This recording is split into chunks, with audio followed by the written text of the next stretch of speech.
This episode of Curiosity's Sake was made possible by the Collection Chamber at collectionchamber.blogspot.com. This site is an amazing project dedicated to restoring video games from the DOS era that are unplayable by modern means. There's already hundreds of games available on the site and they're as easy to play as a simple downloadable exe. The site's owners, Biffman101 and Hero of Avalon, have been working hard to bring us some of the best games of our childhood, making them playable for free, and I'd highly recommend that viewers check out this blog site as I'm sure that he has something that'll pique your interest. It's been a whole year now, and I finally have another excuse to do another Religious Hoedown. By now you all probably have some idea how this works, but for noobs and the forgetful, here's a quick refresher. I pick 4 religious video games and pit them against each other to decide which is the best. The games don't have to specifically fit a criteria, as pickings are slim enough, but this series covers games which are typically made about or for that religion, which are heavily based on that religion in its themes, or it's made in a country that is predominantly that religion, and this reflects in the product. This series is a fun little look into each religion's contribution to the world of video games, and seeing which effort bore the most fruit. The games and religions will be Muslim 3D for Islam, Kings of Israel for Judaism, the Bible game on Game Boy for Christianity, and Cosmology of Kyoto for Buddhism.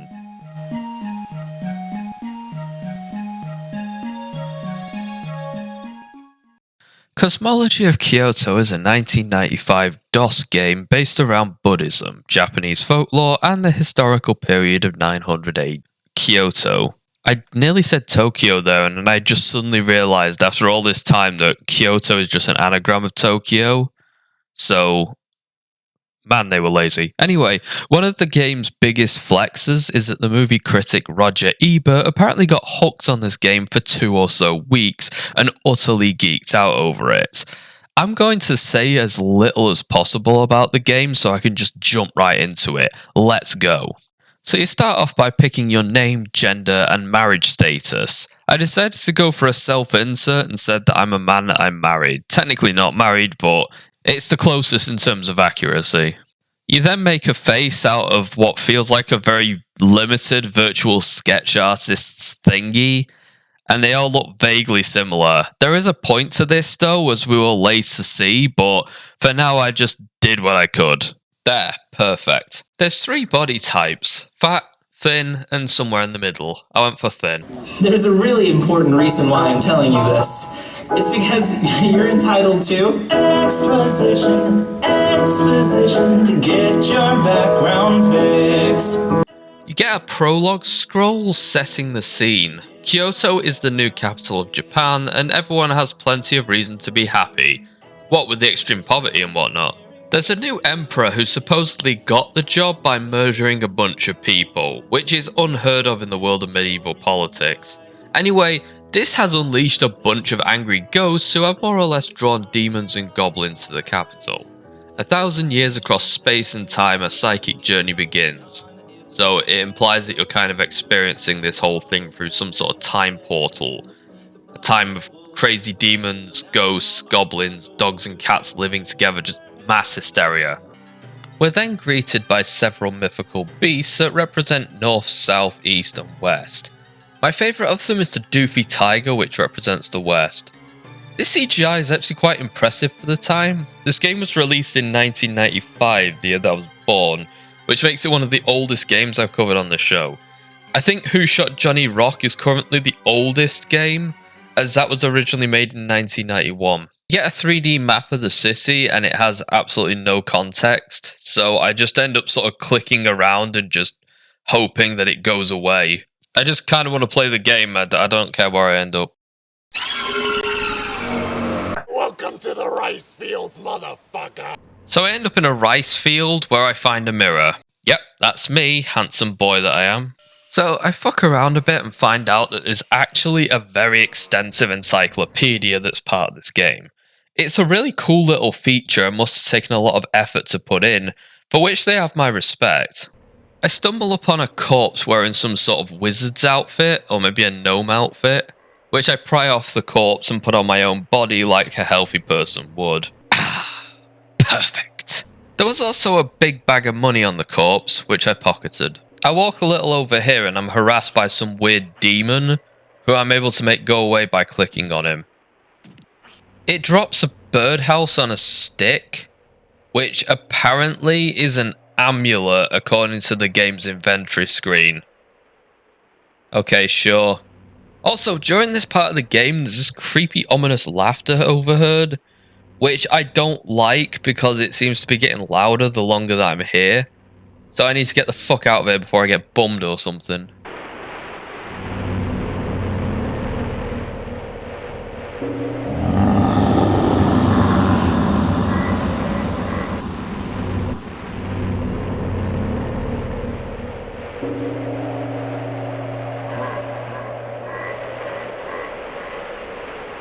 So at this point, I'm lost and confused and resort to fucking around for 5 minutes. I look it up on my phone and learn that there aren't really any controls for this game. You just sort of click on stuff. So that simplifies things at least. I eventually click on the rice field and it parts like the Red Sea, revealing the grand city of Kyoto. Yay, I'm not stuck in the rice field anymore. I arrive through the main gate of the city and take in its splendor. I encounter a cat or a fox. Well, only one way to find out. Taste test. Come here, little creature. I followed the fox into the street, and this is where the game truly begins. I do kind of appreciate that there is something leading you into the starting point of the game. It's actually a very clever bit of game design. I see what I thought was the fox, but it's actually an old lady hunched over before a Buddha statue. She's seemingly trying to eat it.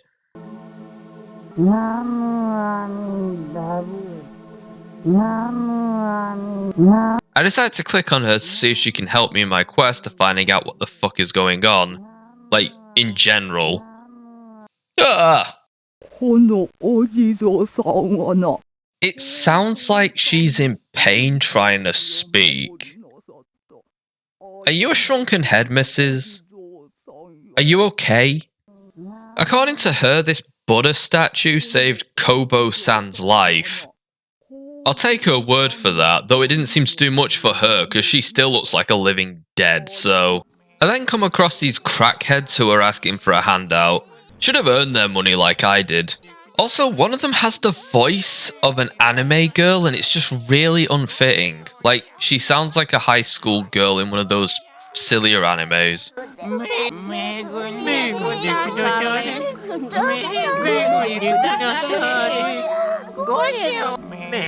I then meet this guy who's singing to himself walking down the road. Because that's not a red flag.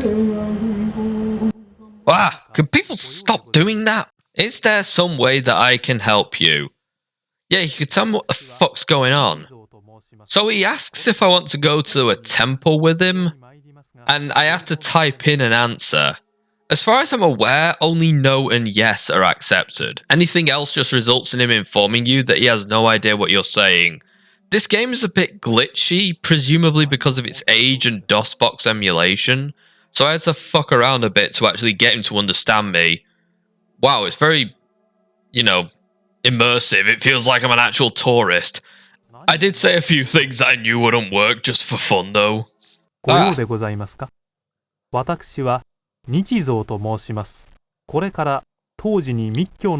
that where the autism demons live? Are you going that way? I haven't a fucking clue, mate. What is it that you're saying?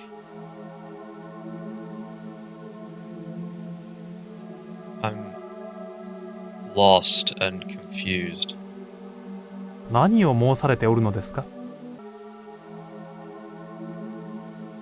Why is your head an egg, sir?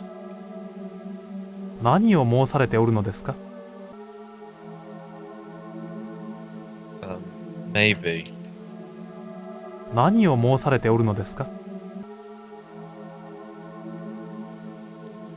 I have money. Do you want it?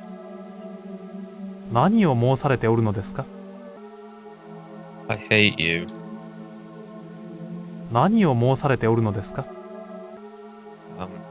Yes. 何を申されておるのですか？ Why? 何を申されておるのですか？ Suck my dick. 何を申されておるのですか？ Then fuck off. Yes, I'll do whatever. Just go away. 何を申されておるのですか？ I'm going to the temple. 何を申されておるのですか？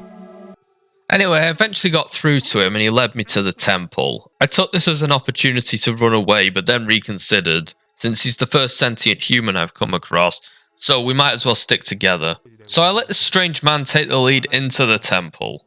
He announces his name and the temple doors part for him. This dude's kind of badass. 来てくだされ。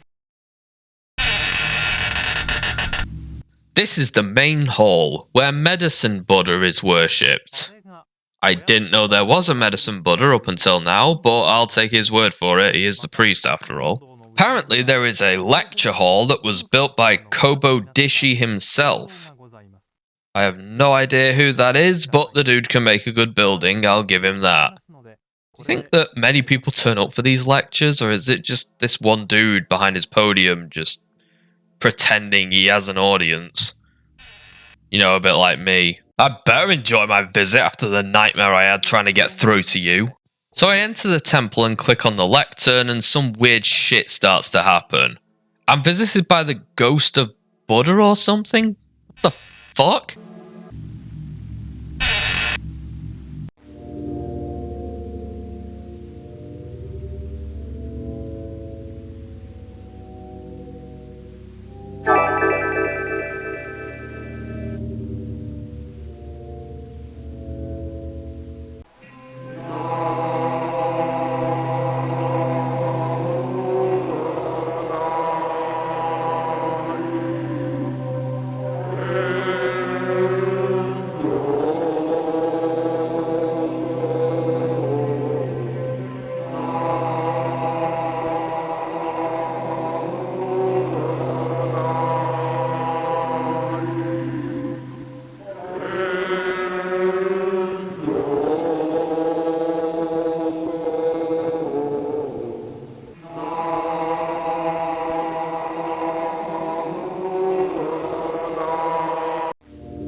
So after witnessing that horror, this guy just casually walked past me. Like, yeah, he just sees this every day. There's nothing to him. I then find a tower.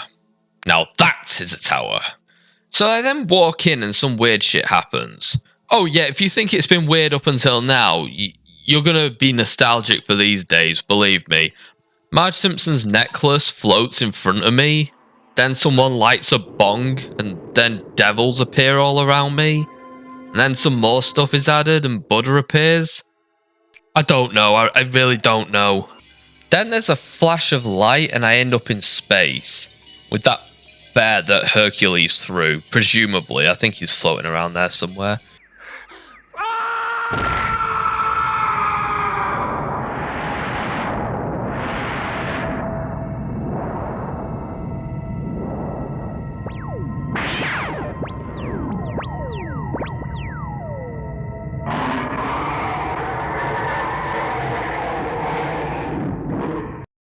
Apparently this is Buddha showing me the entire universe. Could have done with a bit more context, my golden friend, but thanks anyway. After being shown the universe, this dude comes back and asks me if I want to dedicate my entire life to a religion based around some bullshit I've just seen. No.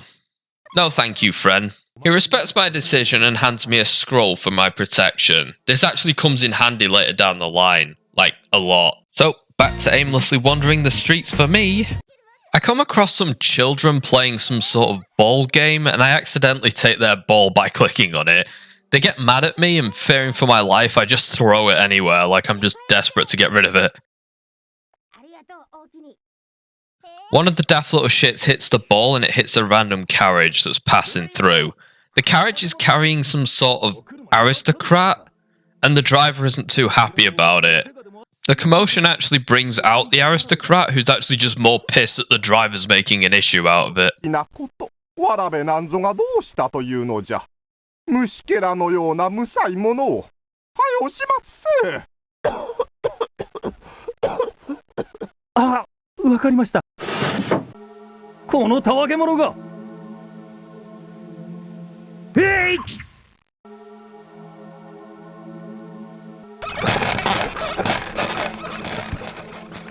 Well, that escalated quickly. One day you died for me, now I'm willing to die for you. Why, you stupid little fool!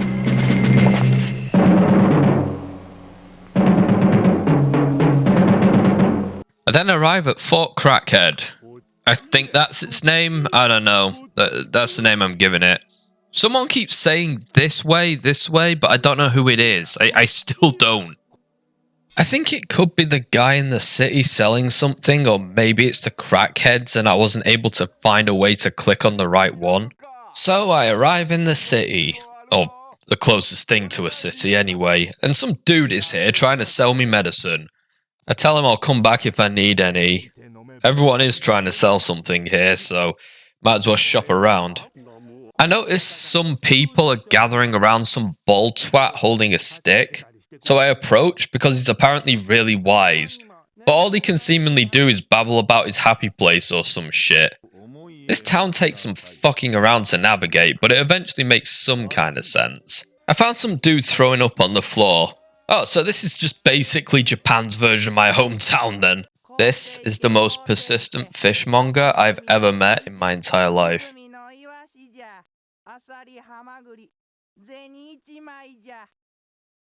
So I approached this crowd of people because I was legit worried that this was some sort of fellatio thing going on, but the kids parted and it turned out to just be a harmless cockfight. However, I wasn't able to back out the moment that I clicked on it, and I was forced to place a bet before I could do so.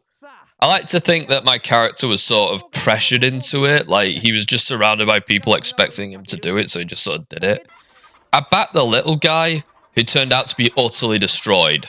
Fucking chicken piece of shit. So after losing a money piece, I turn back into town and meet the craziest rice seller I think I've ever encountered. I mean, I've met some crazy fucking rice sellers in my time, but this guy takes the fucking cake.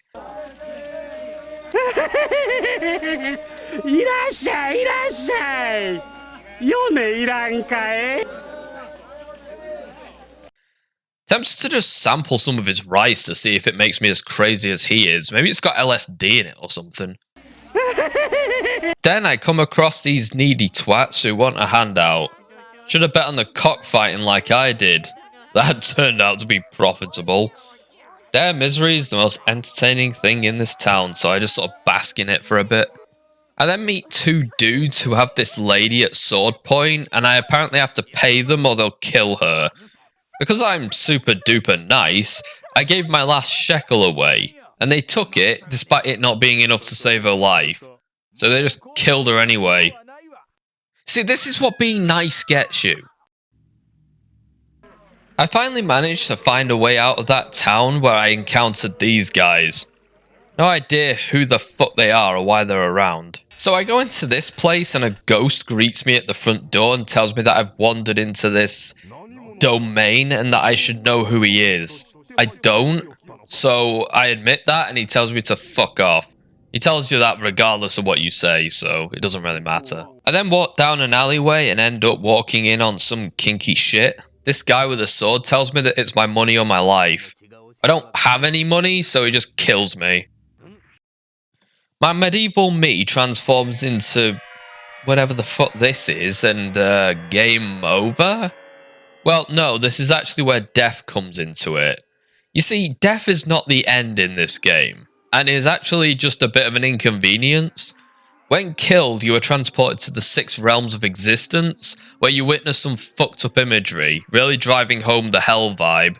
So after an ogre drives nails into my tongue, a giant chicken eats my brain, 2 oni creatures force me to swallow some sort of red-hot ball, and I suddenly think that my own body is the tastiest thing in the world and just eat myself. I notice that Buddha is waiting for me behind some rocks. I go to him and he falls back into the light and offers me a new body. So yeah, after dying you fully reincarnate. It's almost like a Doctor Who regeneration. Your old character model is replaced with a new one. Now I'm a chubby bastard with a square head. Great, did all that work keeping up my figure for fucking nothing? I actually really respect this for two reasons. The first, it's a quite unique way for death to work in a video game. There's a real consequence for it, but it's not the end of gameplay at all. And if anything, it changes things up just a little bit.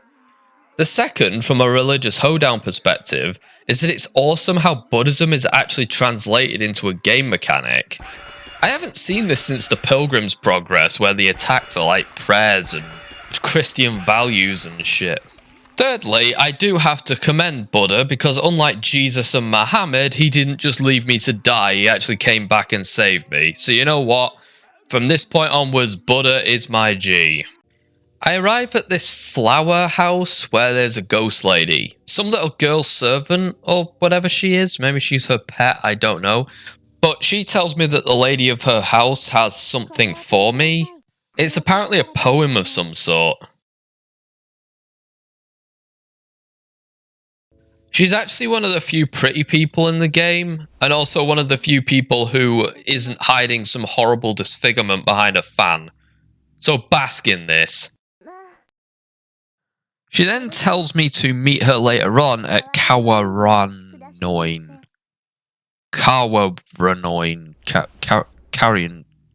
Karen. Whatever. I don't know where that is, I don't know what that is, but I sure as fuck am excited. I then run into the Ku Klux Klan, who are doing some sort of funeral procession. Some random dude asked me if I believe that the dead have souls. So I tell him that I know that they do for a fact because I just went to hell a couple of minutes ago and I was reincarnated. He tells me I'm crazy and fucks off. I mean, I can't blame him, but...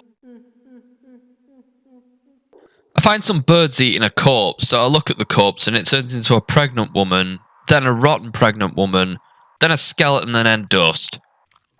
Right, okay, you do you, sister. I then look inside this box, and, well, I got my money's worth.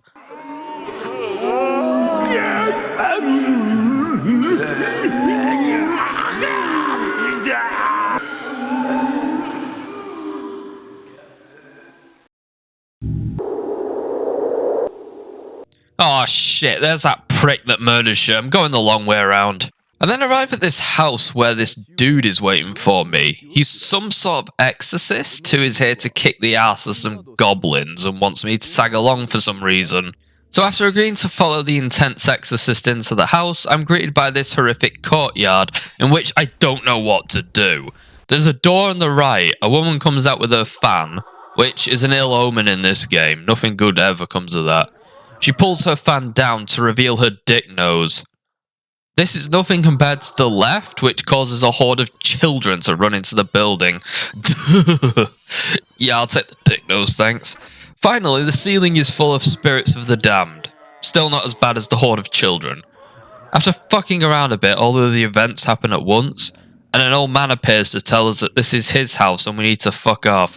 Exorcist Eric is having none of that and tells him that he's an arsehole and a goblin collaborator, and he manages to defeat him somehow. なんじゃと。ここは私が長年住んでおります家。どうかお帰りください。何を申す。人を脅かして住まわせず、強引に座るとは何事か。鬼神にもあるまじき行い、天の罰を被るぞ。出て行け。 Then he, the goblins and the children all run off into the night, and that solves that, I guess. I walk a bit further down the road and these dudes are just looking at a house. Turns out the brown guy's wife is deceased and he needs to exorcise her by riding her like a horse. Pretty sure there are just some necrophiles here just pulling an overwhelming cope, but whatever. Part of me wants to go try catch up with Exorcist Eric to see what he thinks of this, because I'm pretty sure I trust him more than these guys. もう大丈夫じゃろう。I move on from that place and an evil cloud flies off onto the horizon. I don't know, I just don't know. At this point, this is the least weird thing that's happened to me today. I then bump into these bozos who murder me for no fucking reason. I don't know, maybe it's just some sort of holiday that I'm just not catching on to. I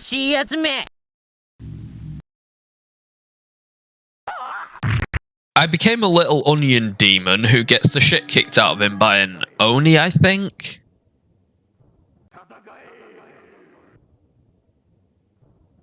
Then I become a human pincushion because people just fire arrows at me for no real reason. And then Japanese Phalus and his retarded elephant yell at me about something before fucking the life back into me. And I reincarnate back into a thinner guy with a square head and the face of the pointy head boss from Dilbert.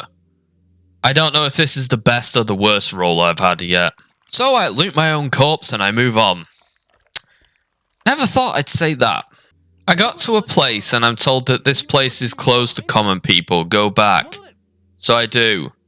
Because I just died and I'm not in the mood to do it again. I then find a forest on the outskirts of Kyoto where a purple people eater is seen entering. I follow them in to see what's what.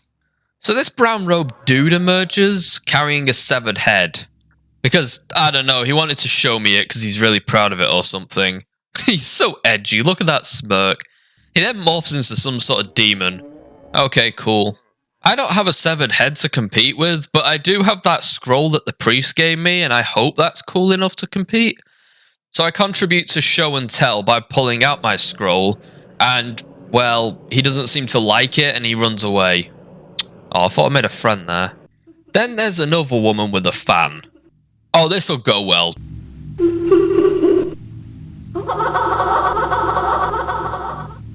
Oh good, she creepily laughs as well. That just adds to the charm, really. I'm really confident about this one. Okay, pull down the fan. Let's see what we're dealing with. Oh. Oh, you're a normal human. You're not. Oh, there it is.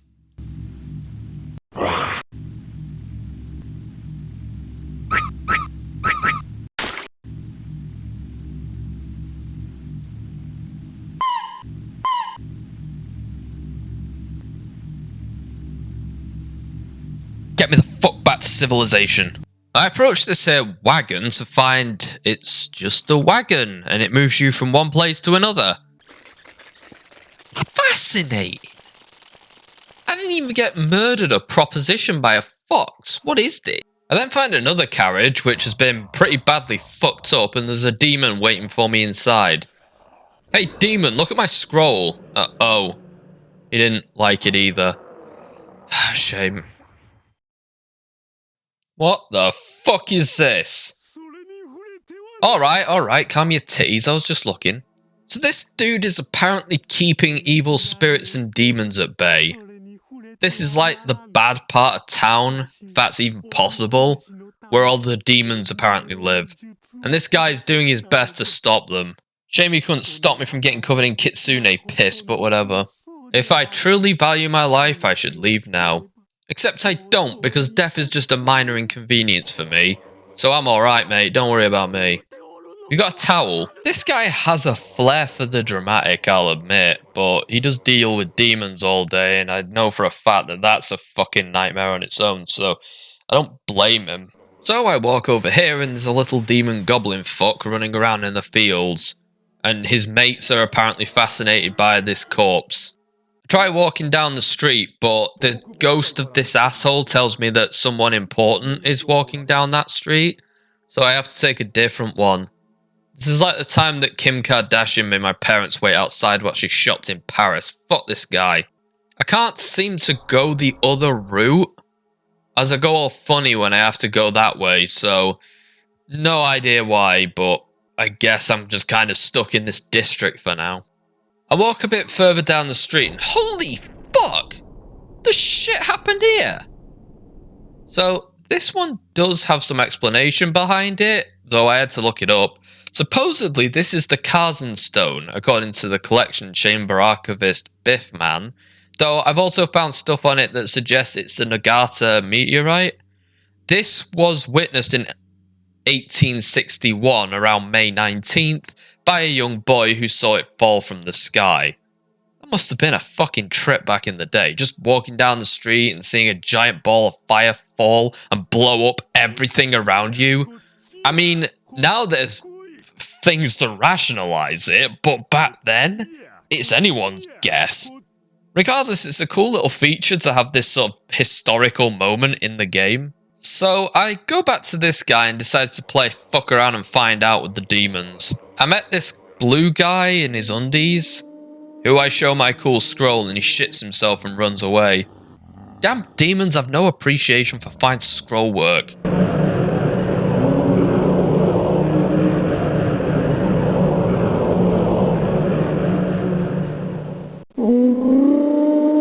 I get back to these boys and the corpse to see what's up with that. Maybe there's something fascinating I'm just not seeing.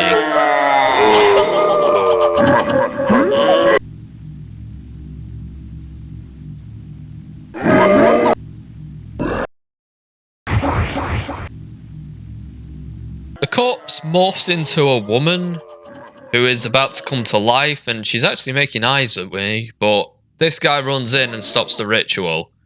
Apparently they're trying to resurrect dead people to make new ones. I think the new people will be demonically possessed or something. Or maybe this was a Jesus-esque resurrection and this guy fucked it up. I would have liked to have seen where this goes, but I understand that he doesn't because he's normal, so I'll leave him to it. He then tells me to go away, so I guess I probably should. That's funny! Now, believe it or not, everything that you've just witnessed was achieved in an hour of me playing this game. I shit you not, my recording file is an hour, 3 minutes and 30 seconds, and all of that happened during that time. Holy shit. Cosmology of Kyoto isn't as much of a video game as it is a wonderful trip. Hell, I'd even go as call it the best drug trip I've ever taken in my entire life. It's an experience that defies explanation, and yet it's so well thought out and interesting. I genuinely enjoyed the weird and wonderful world of cosmology in Kyoto, and I would recommend anyone try this game for themselves. Thanks to the collection chamber, this game became available to download, and it should work on most PCs, minus the text issue highlighted earlier. Still, the game's free and it works when it probably shouldn't, so I wouldn't ever say anyone has a right to complain. It's a beautifully crafted piece of art which achieves everything it sets out to do. It has an exquisitely implemented overtone of just depression, which just adds to the foreboding atmosphere. At all time, they achieve this ominous overhang, which just really has a strong atmosphere and creates a brilliant vibe throughout the game. You strongly feel it behind every encounter, and it can really just result in anything happening. There's no safety here. Literally any crazy shit can happen. And I was just really happy to go along with the ride. It really gives the game a unique feeling, and it's very difficult to predict what you'll run into next. I have to admit, this Religious Hoedown has ended up being one of the hardest ones to pick a winner for, but I shall do my best. Oh, Christ, that was a trip. Well, I guess all we've got to do now is tally up the...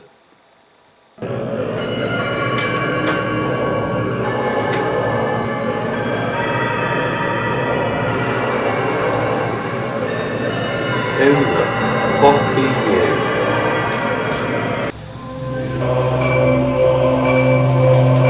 No.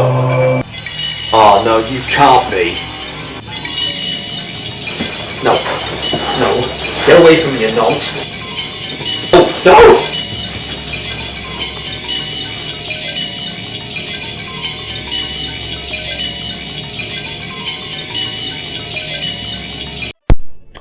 Hello there, new channel update. I'm going to be cancelling all of my series now because I'm going to make a new one called Fucking Trains.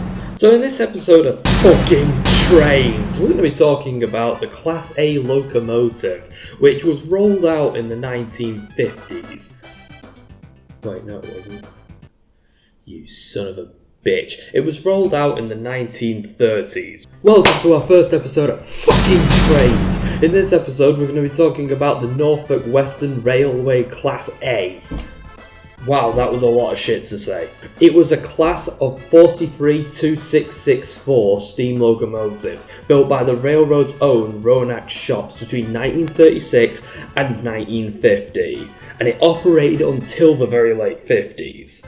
So these locomotives have a very sexy cast steel frame and Timken roller bearings on nearly every surface.